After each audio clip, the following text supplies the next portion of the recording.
I can't hear Lawrence.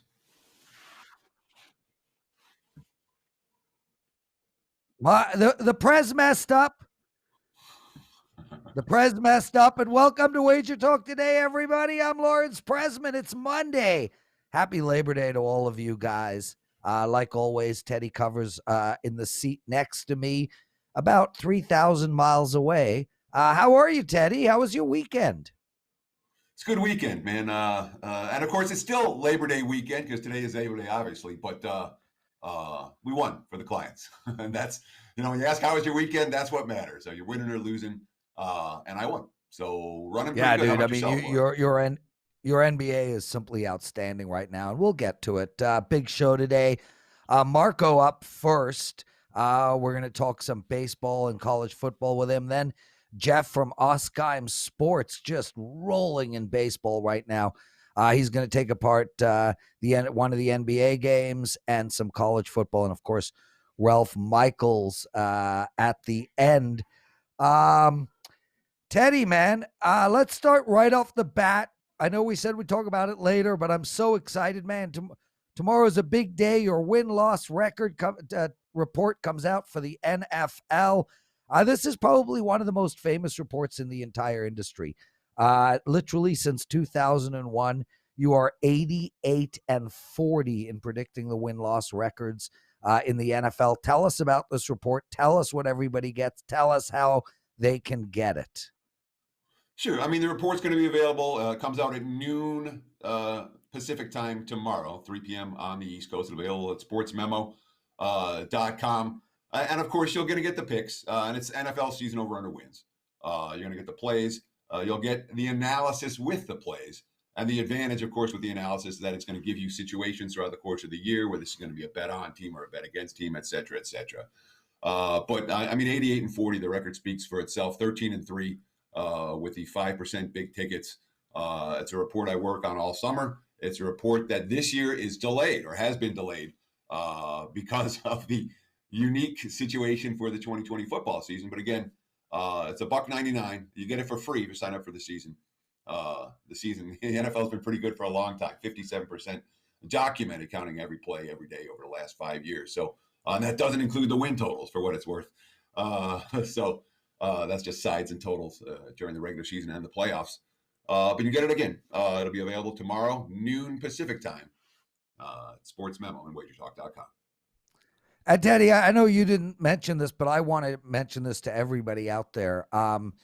Teddy's really, really good in NFL. I mean, me and him speak every week about the sport. And, the one thing that really has stood out to me in your NFL is September.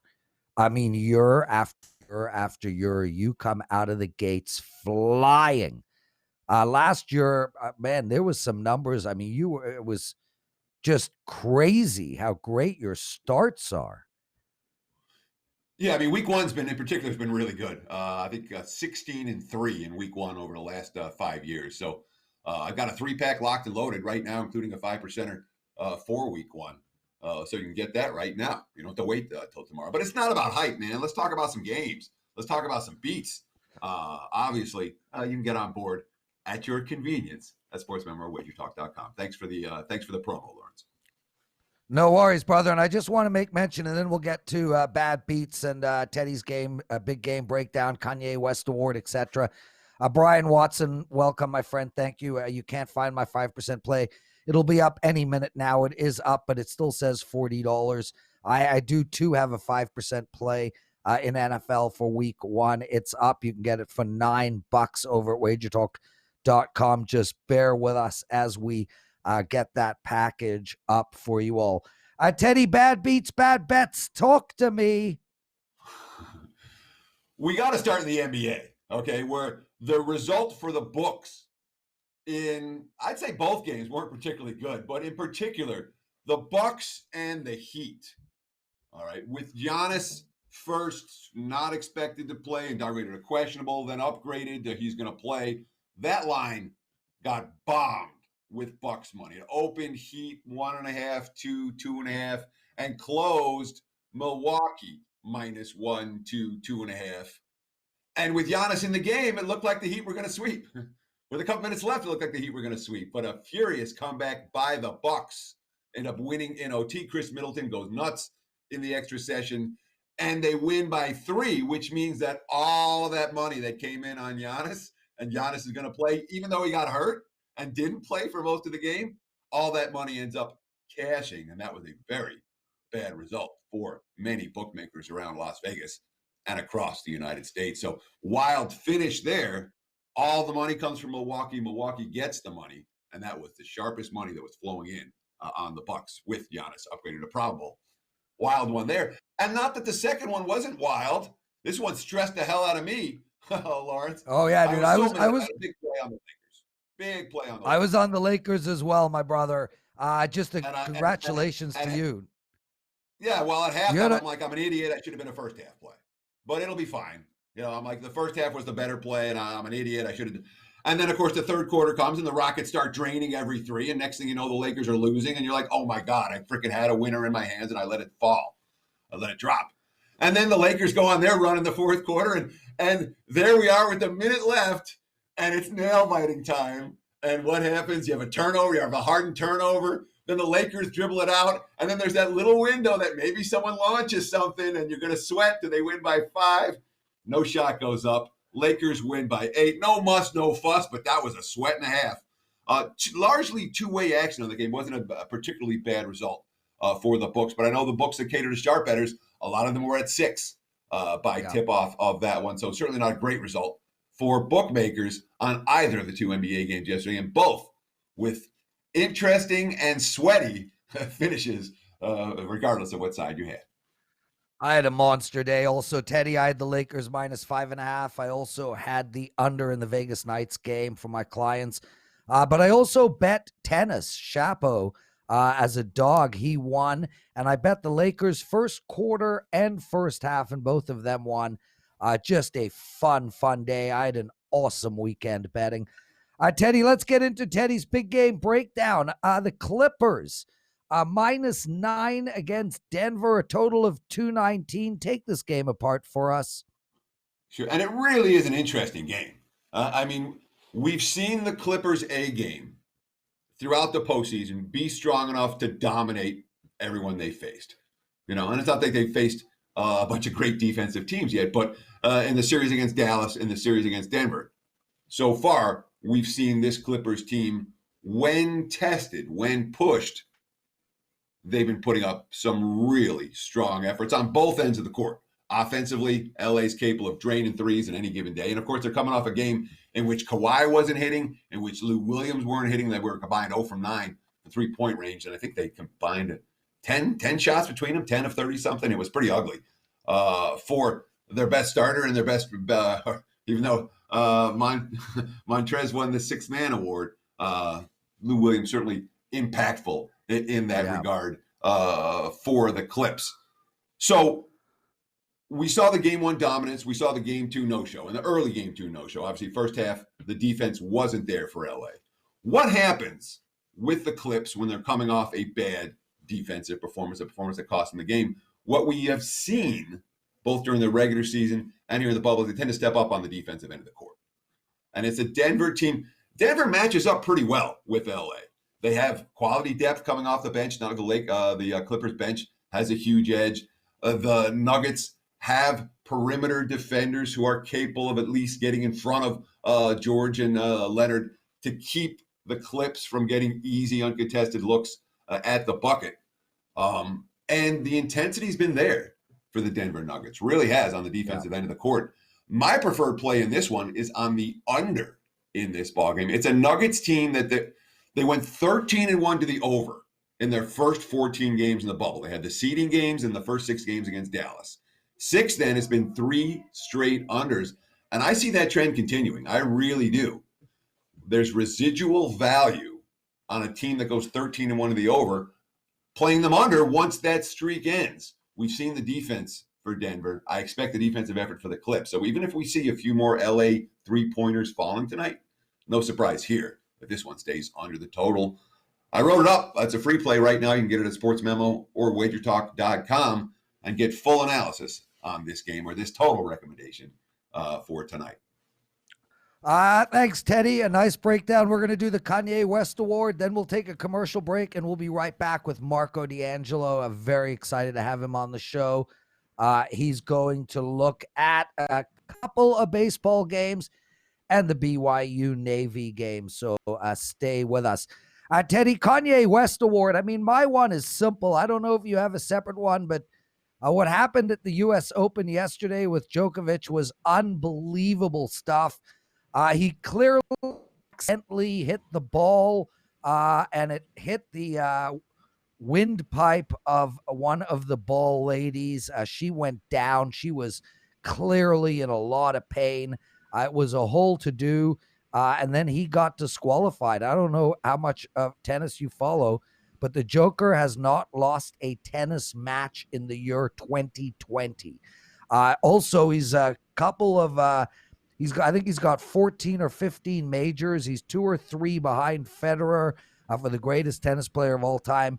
He was minus 138 against the entire field to win the U.S. Open, and he got disqualified on just what has to be one of the biggest bonehead Kanye West maneuvers of all time. I don't think it's a great rule. I think there should be room for malicious intent, if you will, but I do understand the rule. It is the rule, so it was obviously the right call, but I don't know what the hell went into his head, man. Did you see it? So I don't watch any tennis, but this is obviously a major story. So you see the highlight, and you say, he wasn't trying to hit her. He was pissed off for a minute. It happens in every tennis match. He's probably done it 5,000 times before in other tennis matches. But unfortunately, the ball that he hit happened to nail the lady right in the windpipe. And she happened, she was in a ton of pain. I call it a bad beat for anyone that had him in anywhere in the tournament. And I can't call that stupidity. He lost his cool for a minute. Everyone does it, Lawrence. Lord knows you've done it on this show about 15 times. You've only been on air for a week. Yeah, but Teddy, that's the purest definition of the Kanye West Award. I mean, he lost his head when he grabbed the Grammy from Taylor Swift. I mean, is he always a dumbass? I mean, this is a guy that's built an empire, one of the top 5 richest musicians of all time. So clearly he's smart, and clearly he loses his mind often. He's Teddy, I'm the Prez. Let's take a quick commercial break. We're right back with Marco D'Angelo.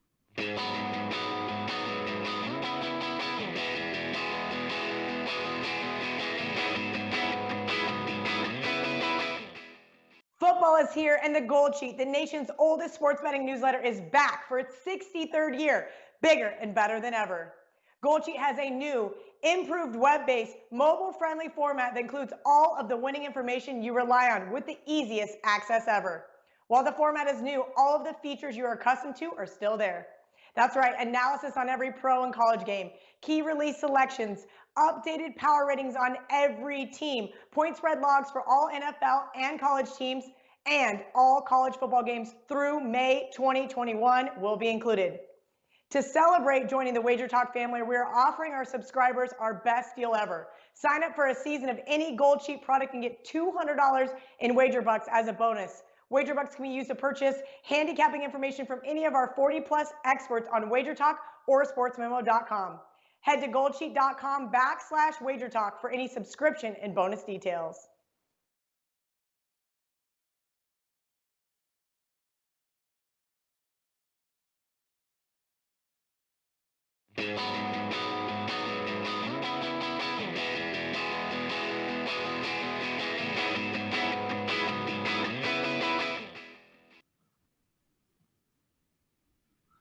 Teddy, we're back. I just want to go through some streaks, and then we'll bring Marco in.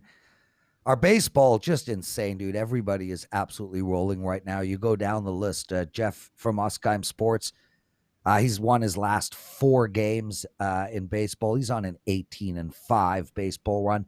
Ralph Michaels will be joining us later. He's on a 6-1 baseball run. Dave Koken, dude, 3-0 yesterday in baseball. Now on a 10-2 run. But stop the presses, man. I talk about Tony a lot. Dude's on a 9-2, 22-9 baseball run, and that's nothing. He is 65%. 65% on the entire baseball season. Those numbers are just crazy to me. Guys, thank you so much, everybody, for logging in and watching Wager Talk today. Make sure to smash that like button, especially because Marco D'Angelo is coming up right now. Marco, welcome to what we call the big show, the real show, the number one show at Wager Talk. I know, listen, dude, I get that you're on Bet On It. You need to bring a better game on this show because this, my friend, is the actual show of shows. Welcome, dude. God, I have not missed doing shows with you, Prez. Good morning, Teddy. Yeah. How are you, buddy? Yeah, I get it every day now, Marco. So I fully understand. Let's get right into it, though. I know we got 3 games to break down with Marco D'Angelo for today. Where are we going to go first, Marco? Or should I throw to you, Let's go Prez, to college football, my friends. And, I'll just kick back college and listen. football's here. I wasn't sure it was going to happen this year, guys. I was saying that we were an underdog to have a college football season, but here we are, and we've got a game tonight. And you guys know I'm a big situational handicapper, and one of the things when you look at a team like Navy that runs the option attack, the first thing you do is you look at who their opponent is and how much experience they have in facing the option attack, because it's something that you don't see on a normal basis. And I've made a lot of money over the years with big plays in the right spots taking Navy. And given what we have this year, you would think it would be an even bigger advantage, because normally if you if you don't have experience, the time to play an option team is the first game of the season, because you have your spring practices to work on it a little bit. Then you got summer practices leading up to the start of the season. You can put extra work in on it. But given 2020, where everything else has been different, BYU didn't have that luxury, and they haven't faced an option attack in quite a while. Yep. So it looks like this is all about Navy, and I would normally agree with that, but I've got to pump the brakes, guys. We've got a different situation with Navy this year. They lost their all-world quarterback, who has gone on to bigger and better things. Malcolm Perry was everything for this Navy offense. And if you're not familiar with running the option attack, everything goes through the quarterback. He is the life and soul of it, the timing and everything else. They've got to break in another quarterback. Now, he's got some experience, but not what Malcolm Perry had. And they're going to be facing a BYU team, guys, that is a big physical team. We know the BYU players with the missions and everything else. You generally get older players. And I think they're going to be just fine. And when you look at the offensive side of BYU, there's still concerns if Navy can stop anybody. We saw that last year. They were in a lot of shootouts. BYU returns a quarterback that over 18 games has thrown for over 3,900 yards. That's a big plus coming in here. And we saw some money really move on this game, where everybody should have been looking at the Navy side, you would think, with all the things I started with. But we've seen some serious money come to the BYU side. And I agree with it. I'm on BYU tonight. I have them winning by a touchdown, guys. So let me ask you this, Marco, because I had Army, on Saturday against Middle Tennessee. And a big part of that handicap, obviously an easy winner, it was done by halftime. But a big part of the thought process for my wager was this game just got scheduled a couple of weeks ago. They haven't been in a situation where they're practicing for the option and they don't face an option team. This Navy BYU game, is that a similar spot, or has BYU been looking to Navy all summer long? Well, it's, we didn't know what was going to be happening, obviously, given the landscape of, which conference is going to try to play, who's going to rearrange their schedule and so forth. We saw the Big Ten, make their position known. Yes, it's a bad situation for BYU. It's not the most optimal, but again, we're dealing with BYU. We're dealing with a different type of player. Next to, one of the other advantages that you had with Army too, is you talk about discipline. Any service academy is going to have discipline. They're going to take everything serious. Well, I would think that the next closest thing on the ranking scale to me that are going to take things, programs and take things seriously, I think BYU would fall into that category next in line. And then, of course, your blue chip programs like the Alabamas and the Clemsons of the world, it's going to be business as usual. I just like that we've got a good offense here for BYU that I think is going to be able to move the football on a Navy defense. And remember, with that new quarterback too, Teddy, it's timing. They haven't gotten all of the reps they need either, especially with a new quarterback, because it's a split-second decision. Do I keep it? Do I pitch it? Do we give it to the fullback, and go with the dive? You got to be thinking quick, and you got to have that timing, and I just don't think Navy's going to have that continuity, so it gives them a little bit of a disadvantage as well getting going. I thought about making this a first-half wager. I'll be honest with you. If you want to split up your wager and go half a unit first half with BYU and half full game, I'm fine with that as well. But I think BYU comes out on top in the end. Marco, a bunch of the guys agree with you in the chat room. Brian likes the over. Elliot likes the over as well. Teddy, we got to remember who the loquacious guests are. Marco D'Angelo, part of Bet On It. You can see that show. It's taped Tuesday night. And last week was a 2-hour show. It goes back to the loquaciousness of our awesome guest, Marco. Let's talk a little baseball, my friend. Yankees in Toronto, Houston, and Oakland. Start with us on the Yankees in Toronto. Big game between the two of them. Yankees are a short dog. Where are we going in this one? Well, your Toronto Blue Jays, or the Buffalo Blue Jays, as they are known this year, they're facing the Yankee team at the right time, guys. The Yankees have lost 5 of their last 6 games, and they just continue to struggle to score runs. They've scored a grand total of 5 runs in their last 3 games. Toronto's scoring in bunches right now, 34 runs over the last 5 games. They send Jordan Montgomery to the mound, and this is a guy that's kind of mixed bag. If you look at his pitching stats, ERA and WHIP, they're high, but then you turn around and you look at his strikeout to walk ratio, and over the last few starts, you've got a 22-4 strikeout to walk ratio, which indicates he does have some good stuff. He can fool hitters, and he doesn't have control issues, but he's going to be facing a good pitcher for Toronto in Ryu, who's been pitching fantastic. He's given up just 4 runs total in his last 3 starts, and his strikeout to walk ratio over those 17 innings is 21-3. Ryu's a left-hander, and the Yankees are averaging just 3.1 runs per game against lefties this year. But here's the 2 key stats in this game, and it puts me squarely on the Toronto side. Ryu, when he pitches at home, how about a 23-4 team record the last 3 seasons, his team when he takes the mound at home. In the Yankees, it doesn't happen a lot. Over the last 3 seasons, an underdog of plus 150 or less, they're generally not underdogs, guys. It's the Yankees. Yeah. They're just 6-23 in that situation, guys. I got to back Toronto in this one.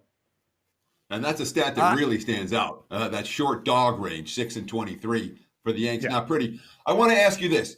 Have you made any adjustments with the games in Buffalo versus in Toronto? You adjust your team totals? Do you adjust the type of teams that you want to be betting on or against in this venue? Because the one thing that concerns me about fading the Yankees here, even though their lineup has cooled off, the Yankees can bomb, and this is a stadium that is pretty good for home run hitters. Or at least looks pretty good. Let me put it to you this way. I'm not looking to play any unders in Buffalo, that's for sure.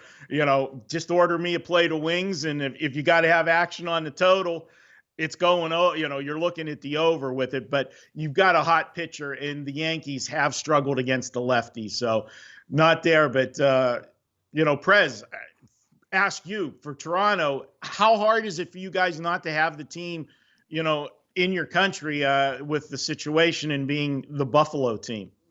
I mean, Marco, it really makes no difference because ultimately nobody can go down to the ballpark to watch the game. And, Toronto, from a geographical perspective, Buffalo is closer than from downtown Toronto to my house.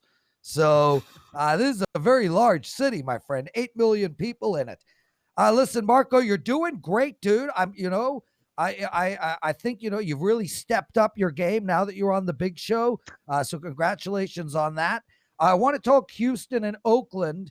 And then, you know what, before that, let's just make mention of Mike Sexton. Mike passed away. Marco, Teddy, and I are all very familiar with him. I've had, the last time I saw him 2 years ago, I had dinner with him. He didn't actually have dinner with me, Teddy. He was sitting at the bar having dinner by himself, all quiet, and I just plopped myself next to him and ordered dinner. So I had dinner with him. He didn't have dinner with me. Carm can tell you the story. It was very funny. But rest in peace, Mike. You have had left an indelible imprint on this world, on the poker community. You're an incredible ambassador to poker, and also for those who have never met him, just an unbelievable guy. Marco, anything to add to that? Oh, absolutely. I mean, he lived here in Vegas, and I've gone to a lot of the charity events that been around town. Every single time you'd see Mike Sexton there. He always gave to the poker community. Anybody that would come up to him and talk to him or ask to take a picture with him, he was always gracious. Everybody says, Chris Moneymaker was, what got the poker boom going. There's no question he added gasoline to the fire of the boom. Moneymaker did, but the guy that really started the poker boom with his visions was Mike Sexton in party poker and, the WPT and everything else. Cards. Just a great guy for the community of poker. He's going to be sadly missed. And Teddy, Marco really put it best. The one thing that stood out to me about Mike Sexton was that he had time for everybody. There was not one person at any time of the day that he would not stop and communicate with. That's the truth. I mean, we all have the same experience with him. I'm not a pro player. You're not a pro player. You're not a pro player. We've all had interaction with Mike Sexton, and to all of us individually, Mike Sexton was as much of a gentleman as you can possibly be in the poker world. Rest in peace, Mike. Now let's talk some Astros and some A's. Take it away, Marco. Guys, the wheels fell off this week in LA. When you're getting swept by the Angels, things aren't good, guys. They got pummeled, and their pitching staff, which has always been, one of their strong suits, the bullpen. When the bullpen enters the game, man, you don't got a big lead. You're done with Houston right now. They're giving up they gave up 32 runs in this series against the Angels in 4 games. 32 runs. It's been horrible. Now, the pitcher on the mound today, Christian Javier, he's had 7 starts. 2 of them have been bad, but 5 of them have been good.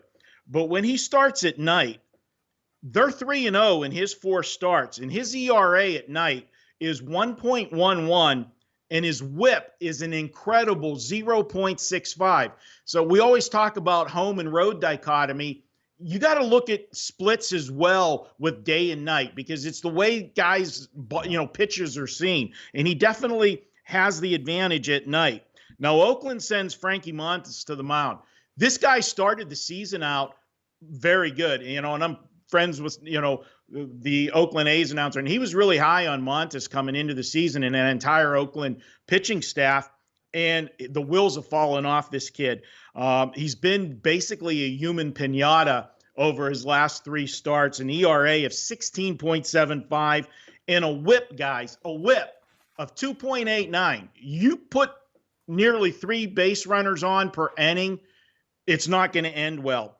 But one stat that keeps me from going really hard on the Houston Astros here is their current form and the fact that Oakland's 35-15 the last 2 seasons at home against division opponents. And we know this is the biggest division opponent for Oakland because of what has happened the last few years with the Houston situation.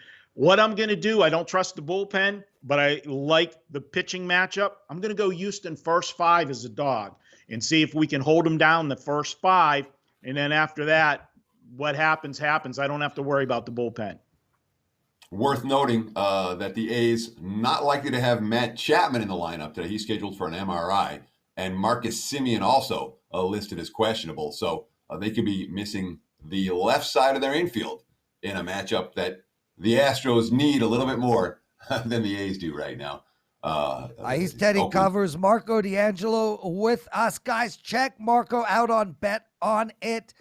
Marco, give us a quick plug for that show and then get out of our hair. Which you all right, we'll be taping on Wednesday this week. We'll send the links out through all of our social media, and this is the first week NFL. We go back to our normal format. It'll be an hour show, and we'll have everything that we normally do: trap games, steam game of the week, the barking dogs, all of that.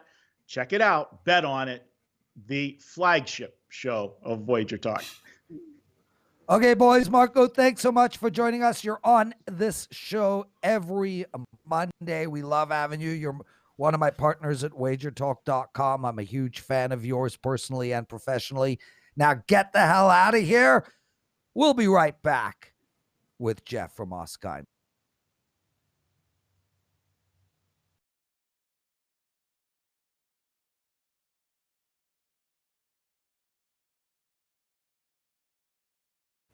Don't miss a single winning play from your favorite WagerTalk.com or SportsMemo.com handicapper when you buy a 7-day all-access package for $119. You'll get every play, including 5% plays that normally sell for $40.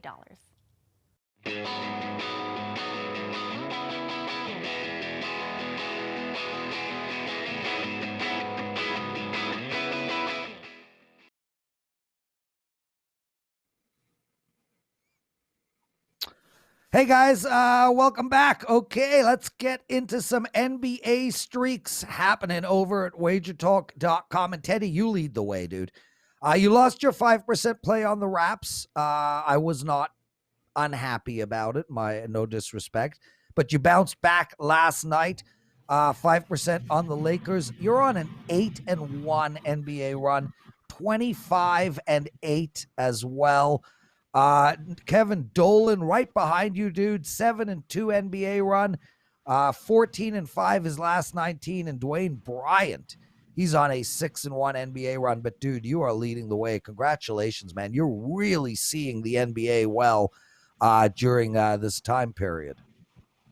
Yeah, but if my 5% play would have been on the Raptors, it would have won. Unfortunately, the 5%er was on the Celtics, and Boston 7 of 35 from three-pointers. Did a lot of things right in that game. The one thing they didn't do right was actually make shots. So unfortunately, that's the one loser in the last 9. But it's been an extended run. And look, I put a lot of time into the NBA. I'm expecting to beat the NBA right now. I'm expecting to continue beating the NBA. And I'm in action tonight. So you can get that right now, obviously, on $9 Monday at Sports Memo and WagerTalk.com. Yeah, and I want to reiterate that it's $9 at Sports Memo and Wager Talk. That means any play that is currently up is $9, regardless of when it goes off. I have a 5% play in NFL for Sunday. I haven't lost a 5% football play in the last 8. It's up there. It's $9. Teddy, you got a 5% for Sunday. It's $9 as well. I just want to make mention, Indy Capper, thank you for the kind words. Teddy says, hey, President Teddy, great news show. I love it, dude. That is so awesome. Robert Thompson, are we going to have an NFL presidential address? Absolutely. Ralph and I are looking to tape it on Wednesday, so make sure to check that out. And guys, we have 270 of you in the chat room right now and only 49 likes. Jeff from Oskeim Sports is with us. He take us over 100 likes. Smash that button. Jeffrey. Lawrence, how are you tonight? I missed you, bro. Where have you been? I see you're still wearing the same shirt you wore last time we were on. a show together, which was like 9 months ago. Well, Lawrence, you didn't have to get dressed up for me. I didn't. I know, but I appreciate it. Teddy got dressed up for you, Jeff. Jeff, listen, you're going to take apart you're going to take apart 3 games today. We're going to start with the Celtics and Raps, but first I got to tell everybody, Jeff won his 5% play last night in the Chicago White Sox. Listen to these numbers, Teddy. In baseball, Jeff is on a 4-0, 9-2, 12-3, and 18-5 run. You are 22-10 on the baseball season, and lo and behold, I've got a promotion for you. So, Jeff, write this down as well and tweet it out, please. If you guys want the rest of baseball season, that's Oskeim Sports baseball season, only $199. Use the promo code OS199 over at WagerTalk.com. That's OS199. It's $199 for the rest of Oskeim Sports' baseball season. And remember, he's on an 18-5 run, and he's 22-10 on the year. Now, brother, let's get into the Raps game. Celtics -1, total 212. Regale us with your thoughts. I'll tell you what. Well, first of all, Teddy, nice to see you. Teddy obviously is the king of the NBA. He's on the show. I'm like the apprentice here, so I will follow Teddy's lead on this. But, I mean, the Raptors, if you look at Toronto, their success is predicated on 2 things, defense and rebounding the ball well. I mean, they allowed 104.7 points every 100 possessions in the regular season. That was second best in the league. They lead all the teams in defensive efficiency at 101.8 since the restart, and they're extremely aggressive in putting bodies in front of the ball. The Raptors are the only team ranked in the top 5 in both lowest percentage of their opponent shots that came in the restricted area at 30% and opponent turnovers per 100 possessions at 16.5. I mean, these are the 2 best coaches in the NBA, in my opinion, Brad Stevens and Nick Nurse. But if you look at Nurse, he is the king of adjustments. In this series alone, the Raptors have won every third quarter. And that tells you a lot about what adjustments he makes at halftime. And I'm confident in him not outsmarting, but staying at a level playing field with Brad Stevens. Yeah. In terms of rebounding, Lawrence and Teddy, the defensive rebounding has been better and better for the Raptors. They were 76.4% in the playoffs, whereas in the regular season it was only 72%. The defensive rebounding percentage is higher in this series at over 80% compared to the first round, which was 73.6%. And what I found interesting with their defense is they defend everywhere, not just the perimeter, not just inside. They clog the lane for sure, but they are ranked second in opponent field goal percentage in the restricted area, 59.3%, and they rank first in opponent three-point percentage. And another interesting tidbit, this series is the first time Boston has been held under 110 points per possessions in 4 straight games since mid-November. Now, people talk about Boston, they're due for positive regression based on the fact that they shot 7 of 35 from three-point range in Game 4. That is true. And they also shot 5 of 22 on uncontested three-pointers. But if you look at how much regression, positive regression, the Celtics are going to get, here's an interesting stat. The Celtics have a 53.8% effective field goal percentage in this series, despite their shooting woes in Game 4. But if you adjust that to location and the league averages, Boston should be shooting 53.8%, which is only 0.4 of a percentage point better. So it's hard to see Boston shooting any better despite their woes beyond the arc. I really like the Raptors in this game. I don't understand the market. The last I checked, Toronto was getting 1.5 points. I'm not sure what changed between Game 4 and Game 5 for people to like the Celtics, but I like Toronto in this game, and I would take the points. Yeah, right now the current number, Boston -1.5, total of 212. I'm in action on this game as well. You can get that play right now at WagerTalk or sportsmemo.com. Just a few minutes left with Jeff Oskeim. Let's talk a little college football. Everyone's excited about college football. How about Thursday night, national TV affair, Miami against UAB. The Canes currently -14, total in the 51 range. What's your take on Miami versus UAB? Teddy, I love this game on Thursday night. You have a UAB team that's a veteran-laden team. They have 18 starters from last year's 9-5 squad. They're ranked 8th nationally in returning production, which is extremely important since a lot of these teams didn't have spring practices because of the COVID pandemic. They have 81% of their overall team coming back, and they also have continuity. If you look at head coach Bill Clark, who I think before last year he was 29-14 against the number, is one of my favorite coaches in Division One. He has the same coordinators in place that he had when the program resumed in 2017. In terms of conditioning and being prepared and continuity, the UAB had 6 spring practices. Miami, they were not allowed to have any practice. They did not have any practices. So UAB has an advantage. They were getting 6 in before everything was shut down. And Lawrence, here's one of your favorite statistics. I know you like Havoc rate, right? Havoc. I talked about Havoc a lot last Who year. doesn't like some good Havoc? I mean, and Havoc, this is a nightmare matchup for Miami. If you look at UAB, they're ranked in the top 50 in the nation last year in Havoc last season. And this young Miami defense was 105th in stuff rate allowed, 121st in sack rate allowed, and 129th in Havoc rate allowed last season. And you also have a defensive coordinator in David Reeves, who fields this best stop unit in the conference. He has 9 starters returning. And remember these three names, the linebackers for UAB. Christopher Mole, Noah Wilder, and Jordan Smith. They have combined for 44 tackles for a loss, 22 sacks, 9 forced fumbles, and 59 run stuffs last year. I think UAB's defense will be able to slow down Miami in this game.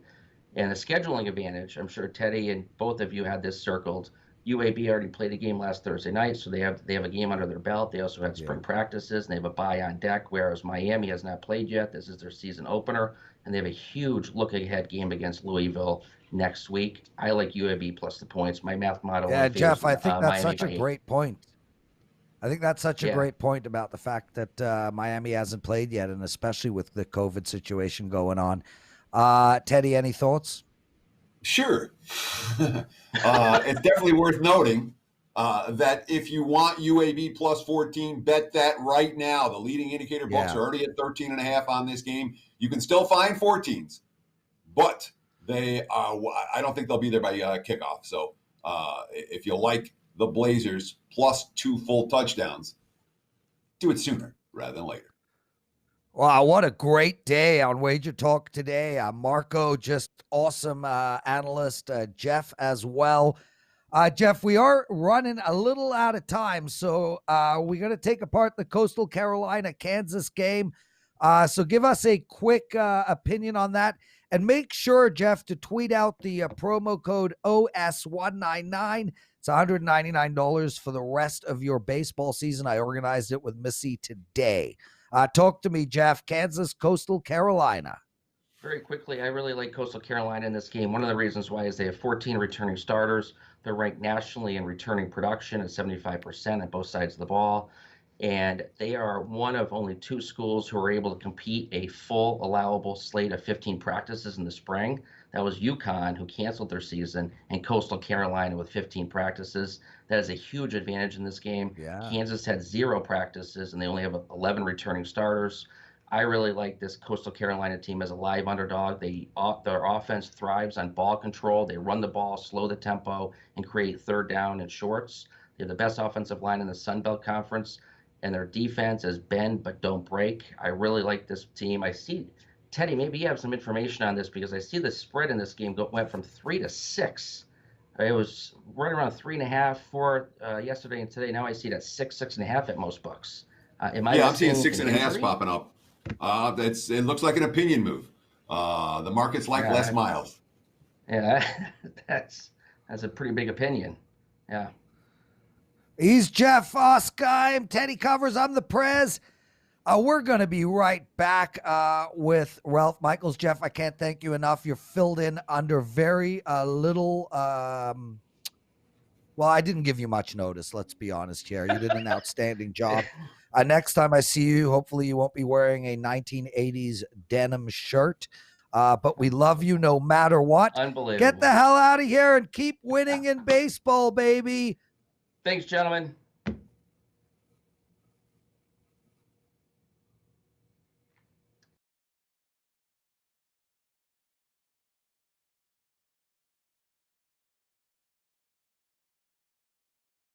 Football is here, and the Gold Sheet, the nation's oldest sports betting newsletter, is back for its 63rd year, bigger and better than ever.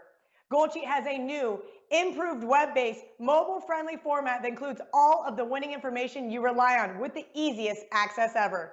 While the format is new, all of the features you are accustomed to are still there. That's right, analysis on every pro and college game, key release selections, updated power ratings on every team, point spread logs for all NFL and college teams, and all college football games through May 2021 will be included. To celebrate joining the WagerTalk family, we are offering our subscribers our best deal ever. Sign up for a season of any Gold Sheet product and get $200 in WagerBucks as a bonus. WagerBucks can be used to purchase handicapping information from any of our 40-plus experts on WagerTalk or sportsmemo.com. Head to goldsheet.com/WagerTalk for any subscription and bonus details.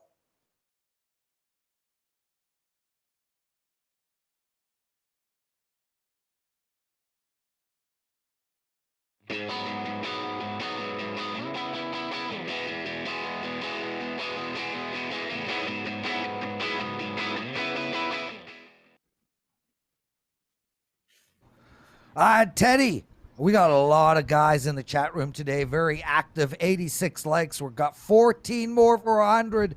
Smash that like button, guys. Just want to say hi to Beach Boss Scott Brown. We love you, bro. Ray Blanket, nice to see you, my friend.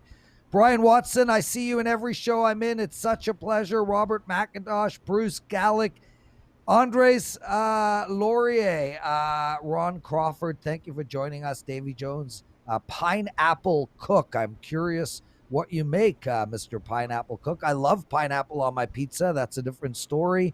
Elliot V, nice to see you, brother.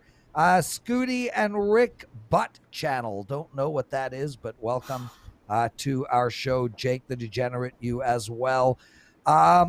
Teddy, real quick, the lineup for today at WagerTalk TV, our YouTube channel. 2 p.m. Eastern is our baseball show. That's First Pitch. 3 o'clock is the NBA show. Awesome show. And at 4 o'clock today, we're going to have the U.S. Open show. I'll be hosting that show. And if you guys followed me on Twitter yesterday, you know I Apo at plus 120. That was a winner. So that's our lineup today. And also the NFL. Go ahead. I was going to say, and also we have the NFL opening line report, which is the other hit show at WagerTalk at Sports Memo that will be. That show's phenomenal. Yeah, it's the best show we do. And that will, I'm done. That starts in 12 minutes. So let's get Ralph going. Ralph Michaels, nice day yesterday, my brother, on a 6-1 baseball run. We love having you. We're just going to sit back and let the Ralph show take over. Well, let's start it off. What an exciting day. Monday Night Football, baseball, playoffs in NBA and NHL, a WNBA game. Who doesn't love? It's the only good thing COVID did for us was give us a historic September. And I'm going to start off with the angles of the day. I just took 2 baseball angles, which, teams have been on a positive or negative run. And the first, the Diamondbacks are 2-15 their last 17 games. Now, I think down the stretch, we're going to have a lot of teams that have bad records. The one thing you want to look at with the Diamondbacks is their average line was plus 111. So basically, every game was a pick'em game, and you're 2-15. That's more eye-opening than being a 200 dog in most games. And then you look at the Tampa Bay Rays, 14-2 their last 16 road games. And again, you take a look at the average line, basically in that pick'em range at minus $1.10. Follow that up with our situational play of the day. I'm gonna look at the Seattle Mariners. I was on them yesterday. They have their number 1 pitcher going in Marco Gonzalez. And here's an anomaly. 7 starts this year, 6 of his starts were on the road. Now finally he gets to pitch his second game at home. He's off a complete game, giving up 1 run and 4 hits. On the flip side, we have Allard with an 8.0 road ERA, a 1.64 whip in his 4 road starts. We have a Rangers team batting .206 the last 20 days. They've lost 5 straight, and they're 2-13 as an away dog. Seattle comes in 10-3 their last 13 games, and I had to look at the database. Not that many 4-game series anymore, but when a team wins the first 3 games of a 4-game series as a home favorite, and they are a home favorite again, 52-17, 75.4% win mark. And to me, Ralph, that was Awesome a meaningful stuff, stat that you brought up right there. When you talk about a decent sample size of games that teams that win the first 3 as home favorites, when you win the game 4 to commit to pull off the sweep more than 75% of the time, that speaks volumes, especially for a team like Seattle in this range. Although Allard does have some upside potentially, we haven't seen that on the highway yet this season. Yeah, absolutely not. And, go ahead, Prez. No, all you, brother. All you.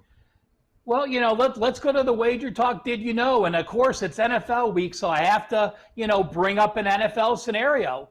And I want you to think in your mind, what does an NFL team do after they went 0-6 in division play last year? That was Detroit, that was Washington, and that was the Chargers. Well, since 2010, if you blindly bet every team that went 0-6 in division play, in division action the next year, you have cashed 70.5%, going 31-13-1. So, wow. Is there a chip on your shoulder from going 0-6?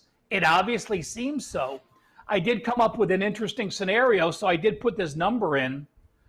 The Detroit Lions are favored. It's only happened 10 times where, it's only happened 8 times where a team went 0-6 in division play, and then the next year they're a favorite in division action. Those teams, like Detroit, have gone 6-2 ATS. So week 1, this angle applies to Detroit and Washington.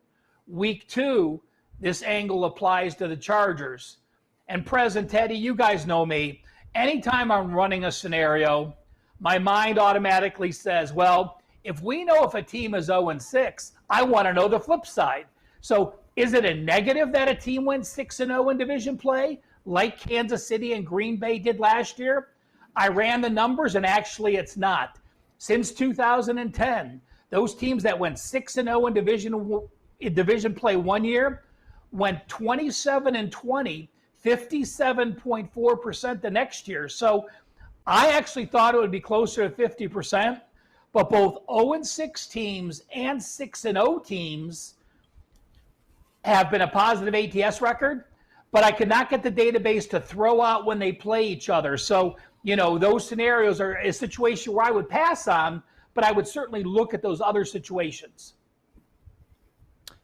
Man, Ralph, you are good. Do you sleep? Well, you know what? On Mondays, I don't, because Minty and I tape all our Instagram. Every day on Instagram, Minty and I do a situation like that 6-0, and I give an angle of the day. So we tape them all on Monday. So on Monday, I'm going through, and, after you do the show for 5 weeks, it's tough to keep thinking of situations to look up. So, I'll just give you an example what Minty and I are talking about this week. Track games, when you have a non-division game between two division foes.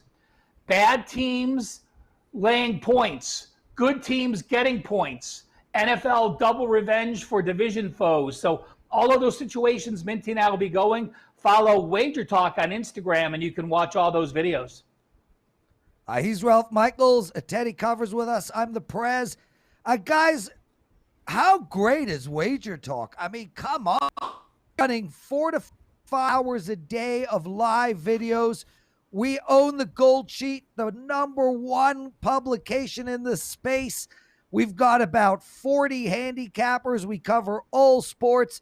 Carmine and Andrew are rolling in tennis right now. We're winning in NASCAR and golf.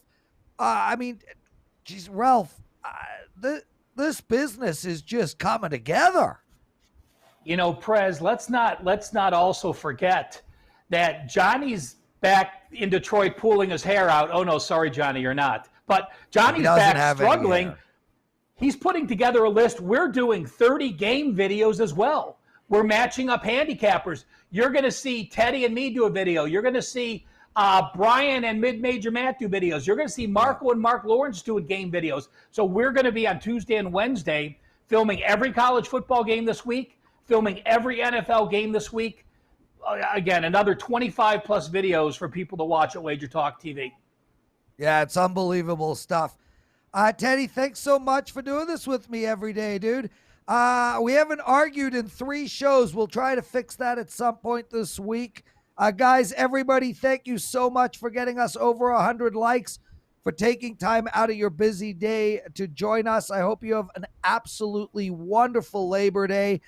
Enjoy all the games tonight. It's $9 Mondays over at Sports Memo and Wager Talk. And that's it. We'll see you all tomorrow. Hakeem Profits will be with us, plus a bookmaker, and of course, Ralph Michaels.